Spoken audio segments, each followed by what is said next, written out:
చూడండి. రాత్రి పడిన వర్షానికి మా కొండవీడు వాగు పొంగింది. ఒకసారి చూడండి, మీరే చూడండి. ఎవరైనా కానీ మీరు తాటికొండ నుంచి అమరావతి వెళ్ళాలనుకునే వాళ్ళు దయచేసి తాటికొండ రూట్లో రావద్దండి. ఎంత పెద్దవాగు పొంగింది, కొండవీటి వాగు అంటారు.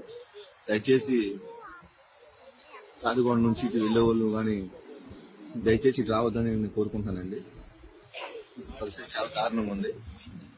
రోడ్డు కానీ అంత పొలాలు చూడండి, కిలోమీటర్ మేర నీళ్లు నిలిచిపోయి. రాత్రి పడిన వర్షానికి కొండవీడి వాగు ఫుల్గా పొంగుతుంది.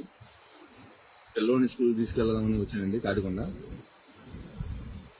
తీరా చూసేపాటికి అంత నీళ్లు. మీరు అమరావతి ప్రయాణం కానీ నెల్లూరు కానీ వెళ్ళేటప్పుడు వెళ్ళే వాళ్ళు దయచేసి తాటికొండ రూట్లో రావద్దని నేను కోరుకుంటున్నాను.